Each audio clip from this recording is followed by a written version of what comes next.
After 15 years of mortgage payments, I came home to a freedom party, my wife smiling with her new man. "We don't need you anymore," she announced. I left without a word. 3 weeks later, my sister called in panic. "What happened?" "Ryan's in the hospital and Laura's saying you're dangerous."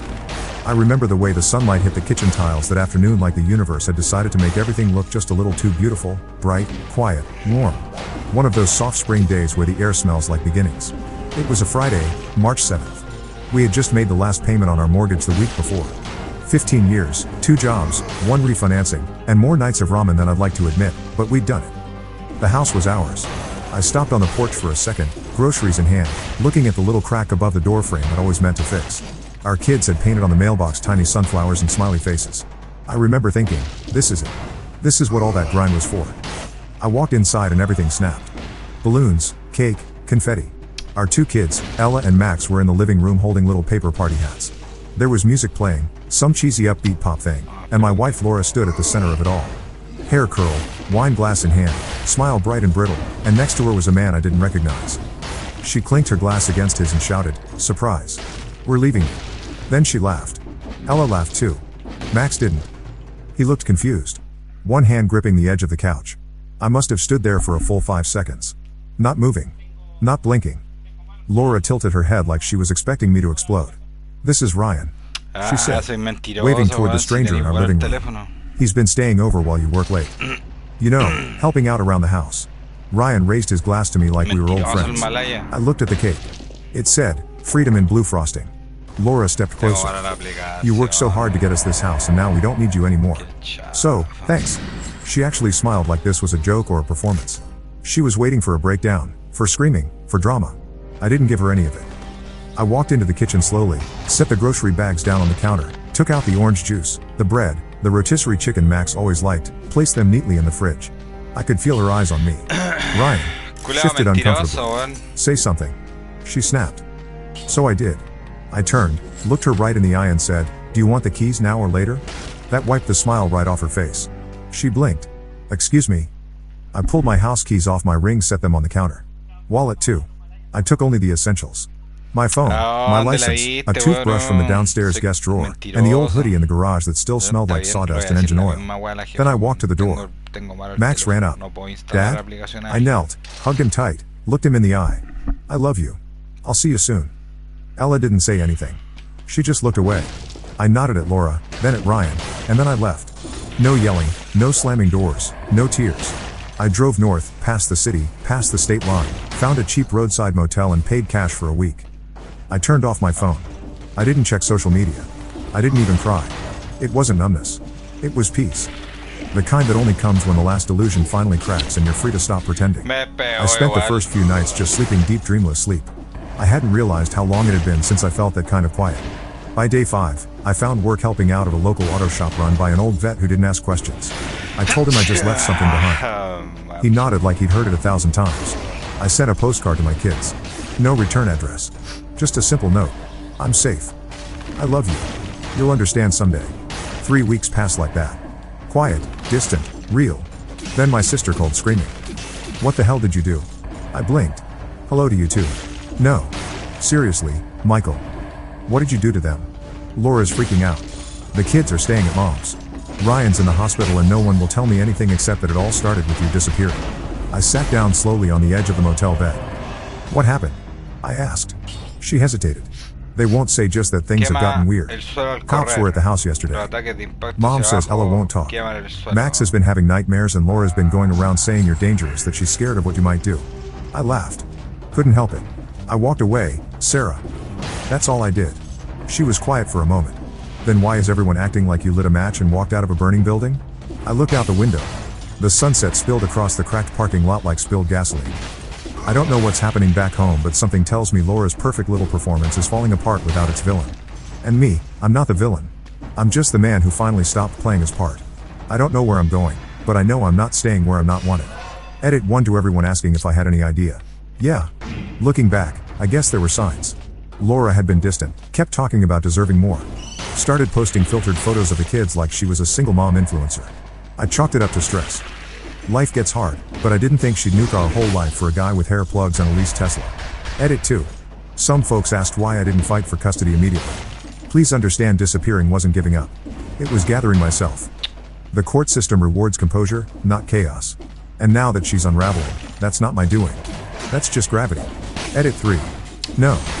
I haven't spoken to Ryan. But from what my sister heard, he's been trying to get out of something he didn't realize he signed up for.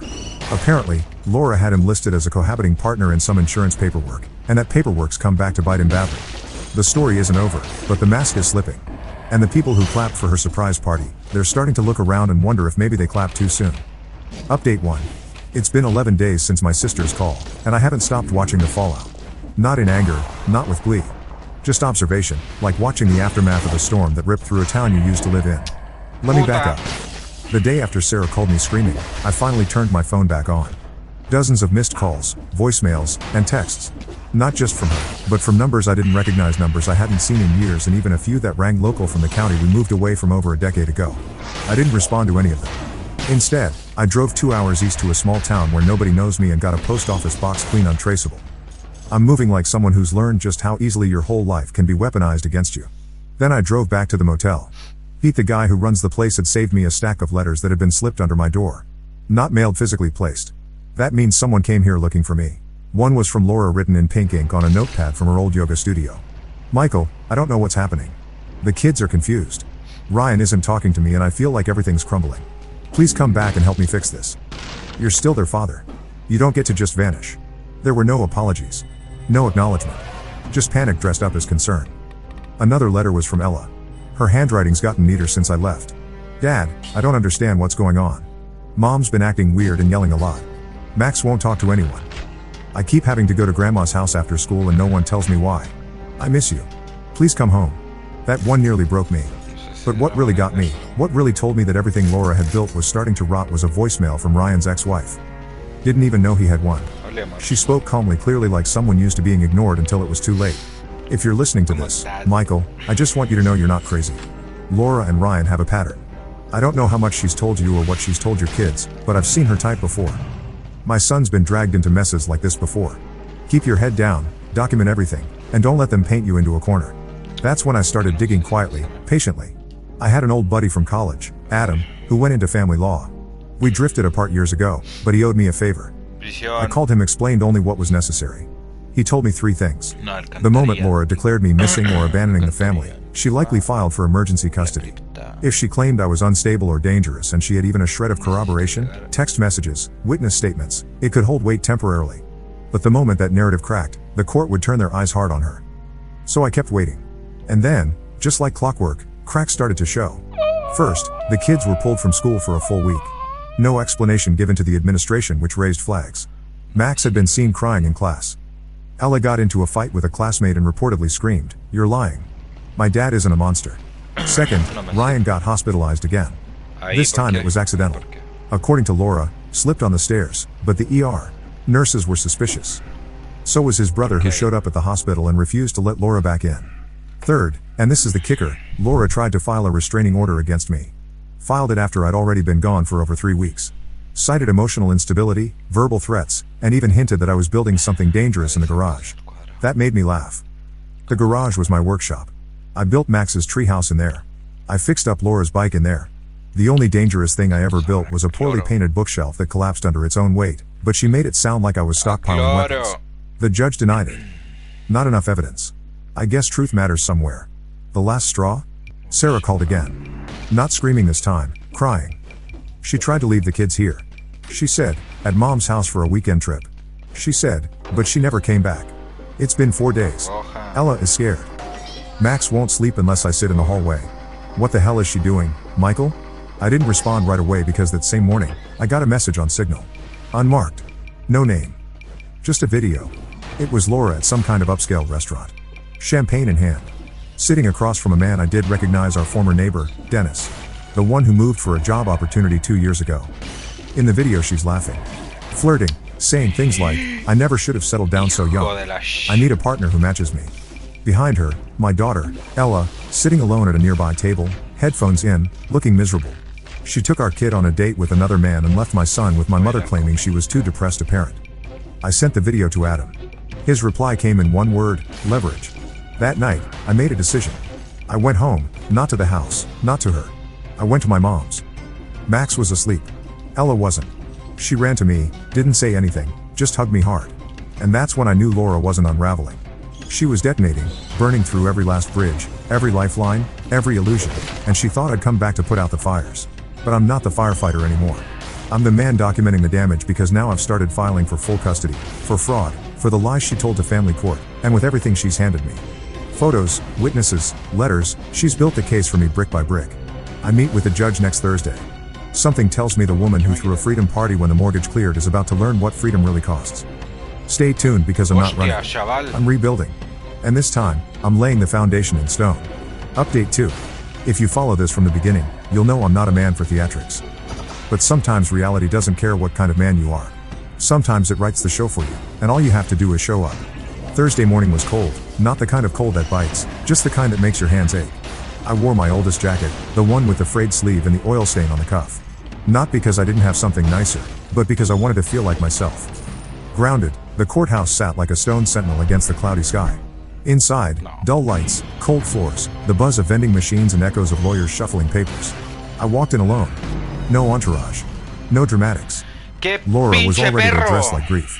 Black dress, hair pinned, minimal makeup, fake fragility dialed up to 11. She was flanked by a lawyer. Young, smug, expensive, and her mother who refused to meet my eyes. No sign of Ryan. No sign of our kids. We were here for the custody hearing. Not final yet. Just the preliminary round. But the stakes? Everything. The courtroom was half full. Quiet murmurs. A few curious onlookers. My sister sat behind me. Adam, my friend turned lawyer, stood beside me, organized, calm, lethal. The judge entered. Late 50s, silver hair, glasses that slid halfway down his nose. He looked over the paperwork like it was just another Thursday. Then he looked at us. Let's begin. Laura's attorney spoke first. His voice was smooth, rehearsed. He painted a picture of a husband who abandoned his family, a father who withdrew emotionally and financially, and a man who may be experiencing delusions and instability. He referenced the failed restraining order, hinted at concerning behavior, and dropped the word dangerous 5 times in 2 minutes. Laura didn't cry, but she dabbed her eyes, Oscar-worthy. Then Adam stood up and he didn't argue. He just presented. First, he submitted records showing I'd paid the mortgage in full solo. Bank statements, emails, my name on every major expense, my hours logged at work, the night shifts, the OT. We let the numbers tell that story. Then he handed over copies of the letter Laura had left at the motel, her handwriting, her words. You worked so hard to get us this house and now we don't need you anymore. We didn't comment. Just let the judge read. Then came the real blow. Adam nodded to me.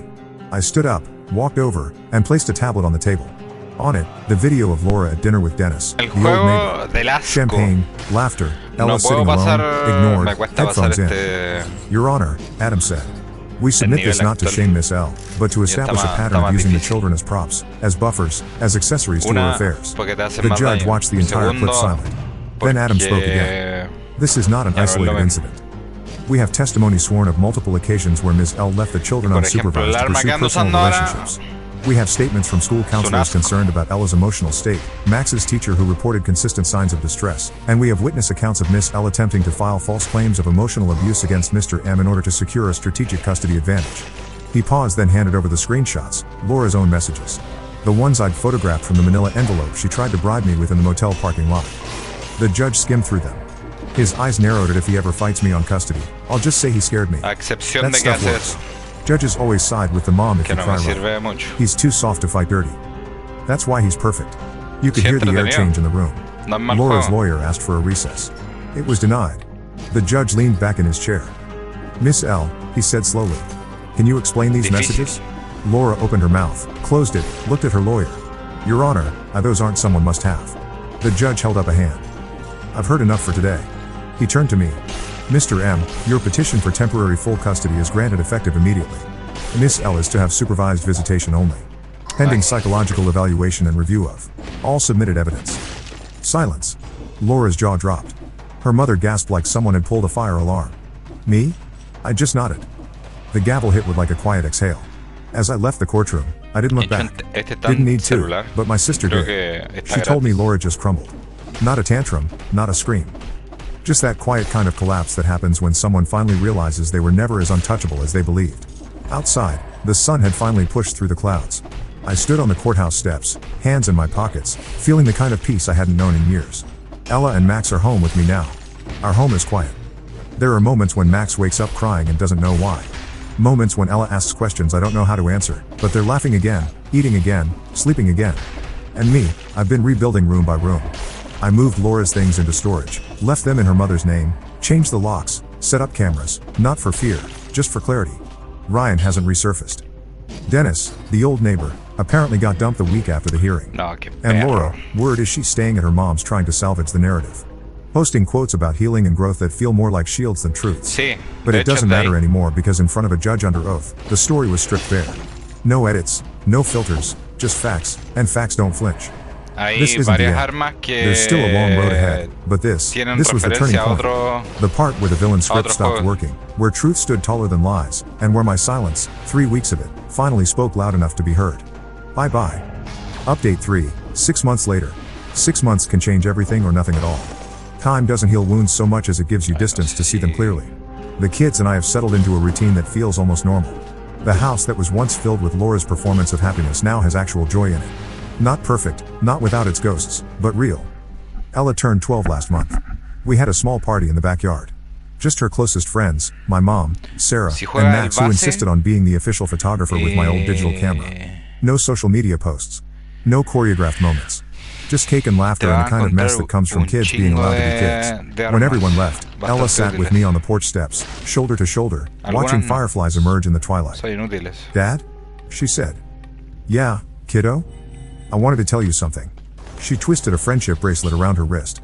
I knew about Mom and Ryan before. Before that day. I nodded slowly, letting her speak. I heard them talking one night when you were working late. Mom told him that once the house was paid off, they were going to live there together and you'd have to leave. She said it would be better for all of us. The anger I expected didn't come. Just a hollow sadness for what my daughter had been carrying. I'm sorry you had to hear that, I said.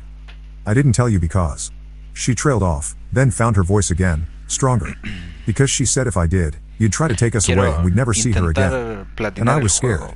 Me falta Ella, you don't ever have to keep como- secrets to protect adults. creo Not even me. que She nodded, leaned against my 30% por shoulder. ahí. I know that now. As for Max, he's seeing a child therapist twice a week. Dr. Brennan, a quiet man with kind eyes who specializes in kids who've experienced family trauma. Max doesn't talk much about their sessions, but I've noticed changes. He sleeps through the night now. The nightmares have mostly stopped. He's drawing again, elaborate superhero scenes where the hero always saves everyone in the end. Last week, I found a picture tucked under my door. A crayon drawing of our family, me, Ella, Max, and a dog we don't have yet. Ajá. In the corner he'd written, Pero igual no hay- "We're okay now." I framed it. Laura's supervised visitations happen every other weekend. A court-appointed monitor sits quietly in the corner of my mom's living room while she tries to connect with kids who've seen behind the curtain. It's awkward, strained, but necessary. Ella goes through the motions. Max still lights up when he sees her, which breaks and mends my heart simultaneously. After her psychological evaluation came back, the judge ordered Laura to complete 6 months of intensive therapy before even considering unsupervised visitation. The report showed patterns of narcissistic behavior, manipulation, and an unhealthy preoccupation with presenting a perfect image at the expense of authentic relationships. Clinical terms for what I'd lived with for 15 years. Ryan disappeared completely after the hospital stay. Moved to Arizona according to mutual friends. Started fresh with a wellness journey Instagram and a job selling solar panels. No mention of Laura, no acknowledgement of the wreckage. Just sun-drenched photos and captions about new beginnings. Some people get to rewrite themselves while others clean up their mess. As for Dennis, the neighbor who appeared in that damning video, he reached out last month. Awkward email, full of apologies and excuses. Okay, maybe the Said grenade is Laura had helpful. contacted him after I left, spinning stories about an abusive marriage and a desperate need for support. He believed her until he saw Ella sitting miserable at that restaurant, ignored while Laura flirted. I don't Said want something this. clicked Why did then, I do and he this? realized he was being used as a prop in someone else's story. Too little, too late, but at least honest. The divorce is proceeding. No reconciliation, no dramatic fights over assets. This though. Just paperwork and division. Maybe The that house remains mine. brutality. Laura's lawyer didn't even contest it after Adam showed proof that I'd made every payment, every repair, built every memory inside it I'll start alone while Laura detaching crafted my her head. escape. My job at Always the auto forget shop this turned ability. permanent.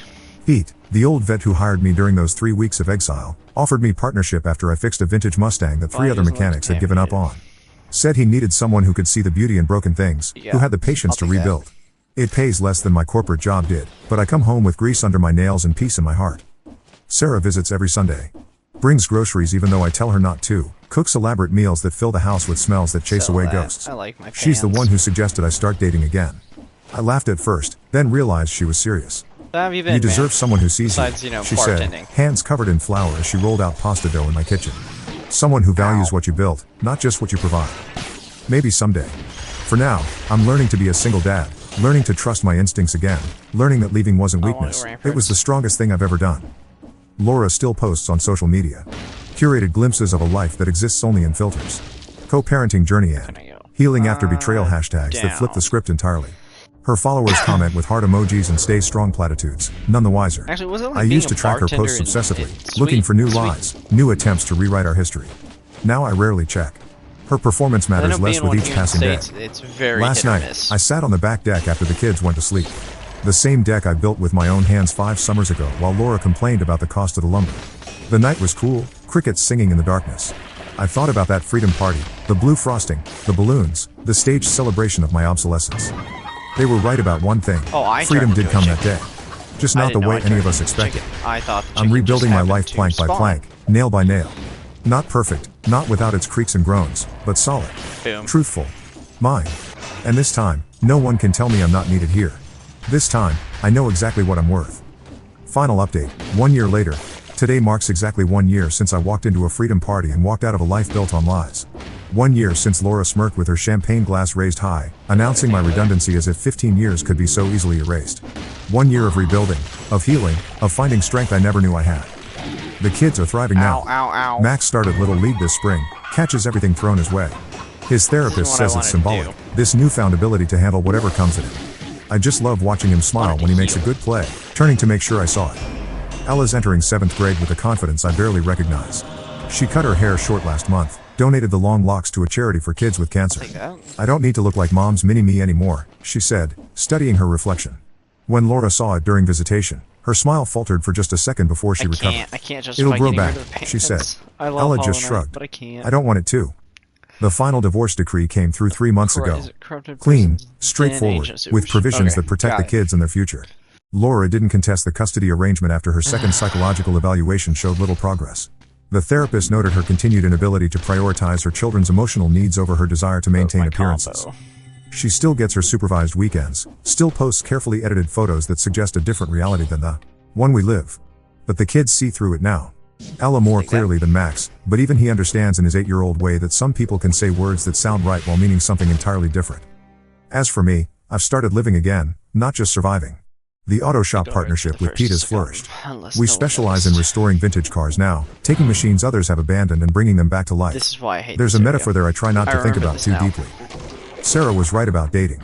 6 months ago, I met Kate at a parent-teacher conference for Max. She teaches 4th grade at a different school, has a son Max's age and a quiet laugh that catches me off guard every I'm time. not taking these. We take things slowly, carefully, with the kids always at the center of every decision. She knows my story, has seen the scars Laura left, Here we go. and doesn't try to One erase hit and them, I'm dead. just helps me carry them with more grace. Last weekend, Laura's mother stopped by unexpectedly.